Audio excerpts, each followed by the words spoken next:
تو میں تو سمجھتا ہوں کہ اپنی قوم سے میں یہ کہوں گا کہ میری قوم کے لوگوں دیکھو، اپنی آنکھیں کھولو، یہ آپ کے ساتھ بڑا گھناؤنا مذاق ہو رہا ہے.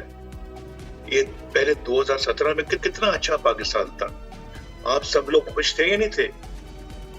مجھے ذرا بتائیں کہ آپ کو ماشاءاللہ پیٹ بھر کے روٹی ملتی تھی، آپ لوگ کے خاندان انہیں خوشی کے ساتھ اپنا گزارا کرتے تھے. لیکن آج 2017 کے بعد آپ مجھے بتائیں کہ کیا حالات ہیں. 2017 سے پہلے تو میں تھوڑا سا آپ کو ایک پیش کرتا ہوں کہ اس وقت قیمتیں کیا تھی.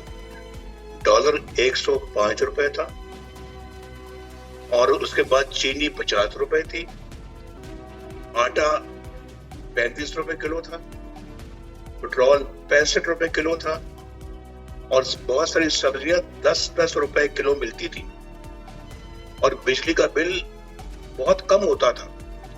اور بجلی بھی آپ کے گھروں میں آ گئی کیونکہ ہم نے اللہ کے فضل و کرم سے لوڈ شیڈنگ کا خاتمہ کیا، اور بجلی کے بل بھی اتنے آتے تھے کہ آپ بڑی آسانی کے ساتھ ادا کرتے تھے.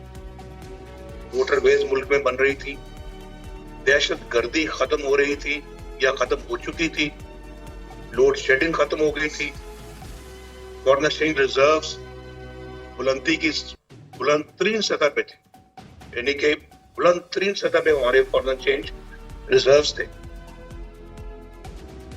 آج 2017 کے بعد $1 بلین کے لیے پاکستان کو جا کے تو اپنے دوستوں سے درخواست کرنی پڑتی ہے کہ ہمیں $1 بلین دے دیں.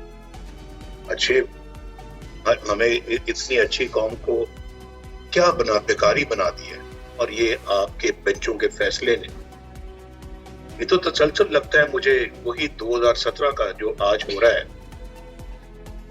میں بالکل اس کو اسی نظر سے دیکھ رہا ہوں. میں آپ کو بھی دکھانا چاہتا ہوں اپنی قوم کو. پلیز اپنی آنکھیں کھولیں. یہ پاکستان کے ساتھ انہوں نے بڑا گھناؤنا مذاق کیا، اور آج پاکستان کو خدا نہ خواستہ تباہی